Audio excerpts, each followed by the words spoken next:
So, about a week ago, we did make this video talking about Calgary Flames goaltender Jacob Markstrom and the weird Steve Harvey M&M meme that had been popping up on social media that morning. We had talked about the idea of trading Markstrom over to the New Jersey Devils, how fans of the Flames were just pushing and pushing for this to go through. Hey, this guy is so good, he's so talented, he's not really gonna do anything on this team because we're not gonna win, so trade him, right? Like, send him over, give him a chance where he can actually make something out of this year. The talent that Jacob Markstrom possesses is undeniable. But the ultimate update that we had heard in regards to this New Jersey Devils trade thing was that the Devils were just not simply willing to get on Markstrom at his full cap hit. Marky Mark is making $6 million a year until the end of, 2026? Let's just move over the page here. Yeah, 2026 is the expiring date, and he's making $6 million bucks, 34 years old, so definitely not in the youngest era of his career. But he's still pretty good, though. .914 save percentage, 37 games played. And the thing is, after the entire saga went down with this Jacob Markstrom New Jersey thing, we had ourselves word saying that even though the Devils tried to circle back, the Calgary Flames are telling people they now plan on keeping Jacob Markstrom for the rest of this season. This was literally yesterday, and it kind of put to rest all of the conversations that we had. Oh yeah, okay, the Devils were really trying to get Markstrom, the Flames didn't want to retain, it's why there wasn't a trade, but now the Flames are putting their foot in the ground, they're saying, okay, we're just gonna keep this guy, he'll be a leader in our room, we're trading everybody else away, sorry Lindholm, sorry Zadorov, sorry Tanev, sorry Hanifin, everybody else is gone, but Marky, you're staying. And we're not going to say sorry for that because we want you here. All in all, though, this was a pretty disappointing conclusion to a trade saga that had been going on for the past few weeks. But even though we had ourselves this conclusion, the story is not over, because earlier today we had ourselves some comments made by Jacob Markstrom wherein he pretty much calls out management for this entire situation happening in the first place. Fascinating shot sent by Markstrom when I asked if he had parked all the trade talk and was resigned to being here past the March 8th trade deadline. Everyone in here, I really respect everything that's been going on, and not going on, and how everyone in this room has handled everything. I think it's been really good. And then the whole situation and everything, am I happy about that? No, I'm not. I think it could have been handled a lot differently from up top. Oh boy. Now, think about it like this. The way Markstrom makes this comment, he talks about everyone he's respecting in the room. Everybody here in this locker room, all my teammates, we've all been forced to handle this really tough situation, and I think everyone has handled it great. It's been really good. But this entire situation, am I happy about this going on? No, I'm not. I think it could have been handled differently. The way he's talking more so calls out the Calgary Flames management either for A, not putting their foot in the ground earlier and saying, yeah, sorry, we're not trading Jacob Markstrom, thus keeping Marky free from all the trade conversations that were happening in the past few weeks, or B, he's calling them out for not trading him. Just period.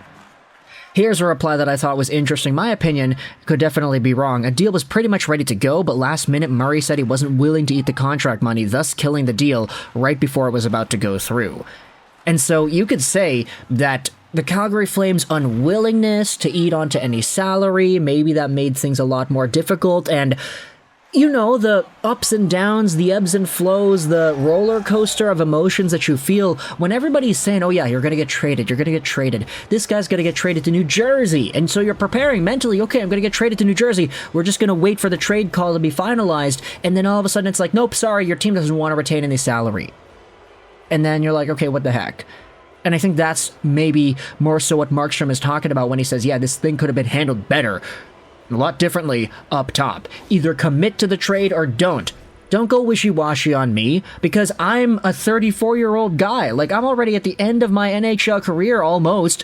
I have no time to waste here. I need to know, am I going to be in New Jersey or not? Now, the reason this entire thing gets even more interesting, after this Eric Francis comment was posted, we had ourselves another tweet made by Pierre LeBrun.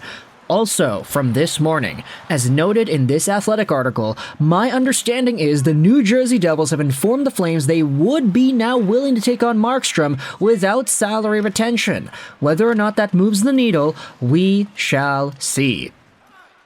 And so now, there's an entire other layer of wishy-washy fickleness going back and forth that could be added here, because now it's like, yeah, the Devils don't want any retained salary. Are the Calgary Flames going to go back on their word here from yesterday, wherein they said, no, sorry, we're holding on to Markstrom. Sorry, business is closed, everything is over, we're just going to keep this guy until 2026 and we'll be okay. But now New Jersey's circling back and removing the only issue that stopped this trade from happening in the first place. Are the Calgary Flames going to go back on their word one more time and screw over Jacob Markstrom one more time? The whiplash, the back and forth. Oh, he's going to get traded to New Jersey? Sorry, nope, the trade didn't go through because New Jersey doesn't want to get Markstrom on at the full salary. Okay, sorry, we're not going to trade Markstrom, period. And now New Jersey's coming like, okay, we can kind of take on his contract. Jacob Markstrom, man, I feel for the guy. Like, I mean, of course, he's a multi-million-dollar athlete. Like, oh, woe is me, going out there getting traded from Calgary to New Jersey, of all places. These things are tough, though. Like, not knowing your future and not knowing whether or not your organization that you're employed by really wants to commit to you or not, that's a pretty big deal. So I could totally understand the frustration wherein Markstrom felt to the point that he needed to call out management in this way. This could have been a lot different up top. I'm not happy about the way this is handled. It's tough, man. Very, very tough. So let me know your thoughts in the comment section below about Jacob Markstrom calling out the Calgary Flames after this entire trade saga went down. We're at a point now where the Devils, they're circling back, maybe for the last time, and saying, yeah, we don't even need the salary retention. Just send him to us.